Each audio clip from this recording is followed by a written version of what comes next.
porque la noticia no espera. Entérese con Teodoro Rentería, un espacio de periodismo trascendente. Una producción de Grupo Fórmula Morelos. Su contacto con las grandes personalidades. Le voy a dar la bienvenida al licenciado Pedro Luis Benítez Vélez, Procurador General de Justicia, que nos hace el honor de visitarnos aquí en la cabina de Radio Fórmula. ¿Cómo le va, Procurador? Muy bien, muchas gracias. Un saludo respetuoso a su auditorio. Pues aquí, además del trabajo que realiza cotidianamente la Procuraduría, que todos conocemos, como es en las agencias del Ministerio Público recibir las denuncias, hacer la investigación de los delitos que se están denunciando, hay otro trabajo que se tiene que realizar para ir disminuyendo precisamente eso, la incidencia delictiva, Procurador. Bueno, ese es uno de los temas importantes, pero la incidencia pertenece a la Secretaría de Seguridad Pública, a la Procuraduría la prevención le del corresponde delito. A partir de que la conducta ya se realizó. A mí me gustaría hablarles el día de hoy sobre el desempeño de las conductas juveniles en el mundo y después en México y cómo éstas han influido en la construcción nacional. Así es, el tema es cultura juvenil, conductas juveniles y violencia por estilo. A ver, ¿qué debemos entender por eso y cómo lo podemos ir trabajando en la vida cotidiana? Mire usted, desde los rasgos de los jóvenes, que se dividen en dos, hay altos niveles de libertad personal en los jóvenes actuales y hay unas nuevas formas de control social.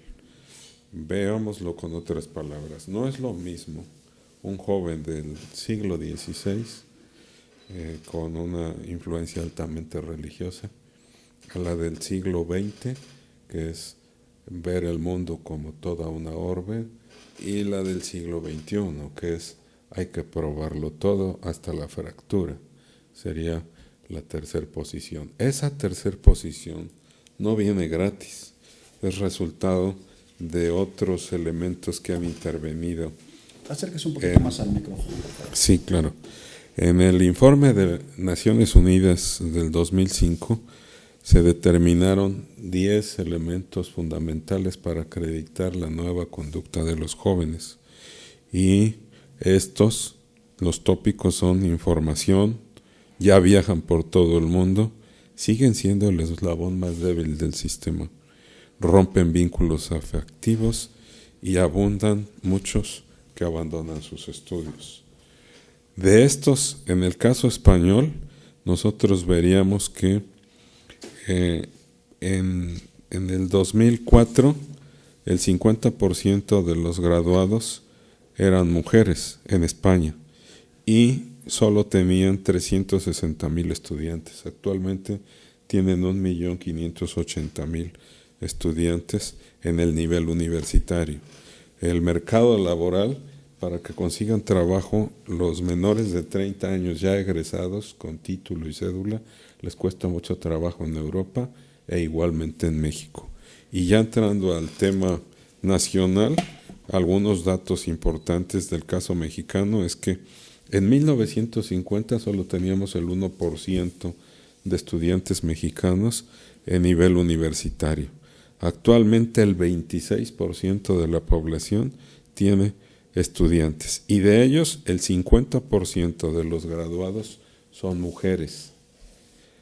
Han cambiado los datos. La UNAM, solo la UNAM, cierra su ciclo escolar con 314,000 estudiantes y de ellos la mayoría está entre los 20 y los 30 años con un desempleo del 13%, cuando hace 10 años solo era del 2%. La pregunta sería, ¿qué vamos a hacer con esto? Son muchos datos, son muchas informaciones, ¿y para qué nos sirve? Y que todo eso está reflejándose en la vida de ahora, en las actividades delictivas que se están presentando, el involucramiento de los jóvenes, el caso pues más sonado de los últimos días, el famoso Ponchis, que con solamente 14 años es parte de las estadísticas negativas. Así es. ¿Qué debemos hacer? Reivindicar a la educación. Tenemos sobreabundancia de información, hay que ser selectivos en la información, en el internet, en la televisión, en los medios de la cultura audiovisual. Necesitamos aprendizajes más sólidos y evitar 3 elementos muy importantes: los rumores infundados, las vaguedades y las medias mentiras. ¿Cómo lo vamos a hacer? Tenemos que aprender que la verdad es lo que vale, la que legitima cualquier hecho, y debemos elegir información consolidada frente a información volátil. ¿Cuáles son las conductas de contrasentido? El descontrol personal, las estridencias de imagen, como los tatuajes, los piercings, el consumo de drogas y la rebeldía, que va en su segunda fase acompañada de un alto grado de violencia. ¿Esto por qué sucede? Sucede porque el joven actual está viviendo en las ficciones de la necesidad de ser joven. ¿Cómo se dan estas? El factor de la publicidad es muy importante, y las máximas hedonistas que todos conocemos: disfrutar el momento, aprovechar el tiempo, probarlo todo. En el fondo, eso de probarlo todo lleva cierta irresponsabilidad que al final se ve agravada con alguna conducta penal.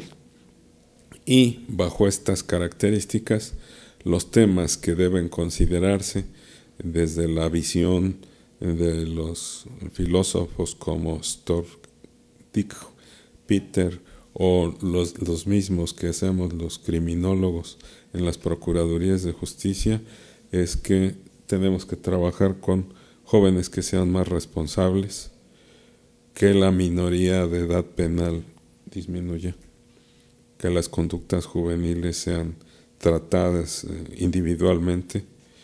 Debemos revisar más el maltrato entre iguales.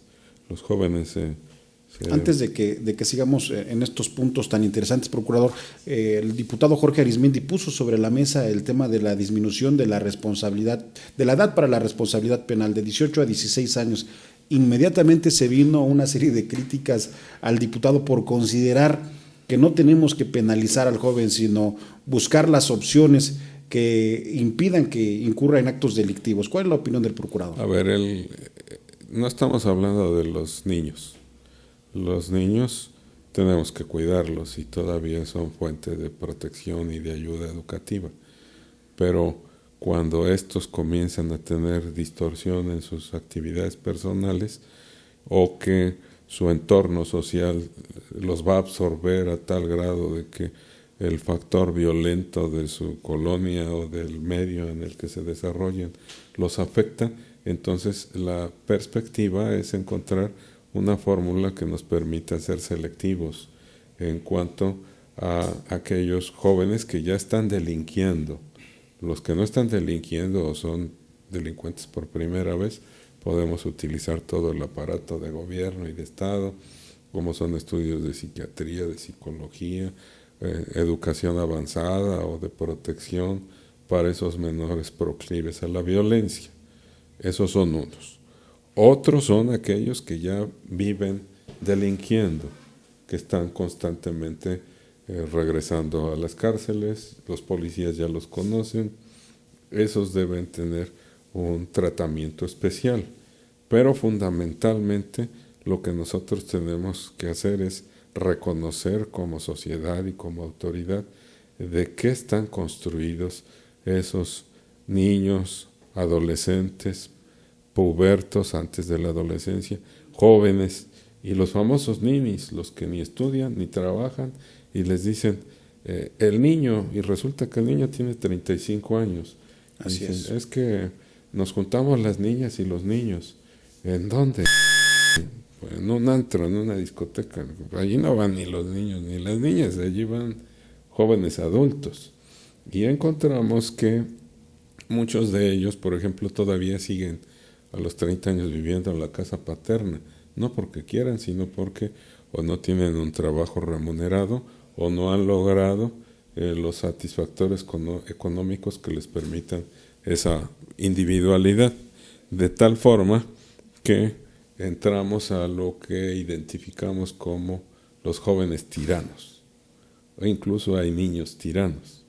Y en estos lo que debemos hacer es ver ¿De qué están Procurador, hechos? antes de que entremos al tema de los tiranos de la casa, profundizar un poco más sobre la violencia en la familia, que es un tema también que me parece se debe desarrollar más a profundidad, porque en las diversas colonias, principalmente las populares, muchas veces los padres de familia, por las mismas circunstancias que se están viviendo, de que tenemos que tener 2 empleos, 3 empleos para poder llevar el sustento a la casa, los niños se están quedando solos, los está educando la televisión, los está educando la calle, porque salen a convivir con los amigos, y efectivamente no hay espacios de oportunidad a veces suficientes que los canalicen de una manera adecuada. ¿Cómo están enfocando ustedes ese tema de la violencia en el ámbito familiar? Científicamente está acreditado que la violencia es una espiral. ¿Cómo funciona? Si lo vemos adentro de una casa, en el entorno del hogar, puede empezar de 2 maneras. Por la violencia oral, comienzan a gritarse, a ofenderse, o hay otra paralela, por la violencia en las cosas. Comienzan a aventar las cosas, a destruirlas, rompen un plato, avientan un tenedor, etc. Esa espiral de la violencia está en la primera vuelta.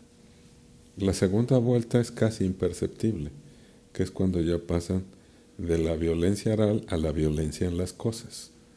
No es cierto que digan, se me cayó, tiré el vaso, ¿y qué? Y no pasa nada. No, ya está pasando, porque ya estamos dentro de una espiral de violencia. Estamos en la resbaladilla de la violencia, para que lo entendamos así fácilmente. Ya vamos en la segunda vuelta.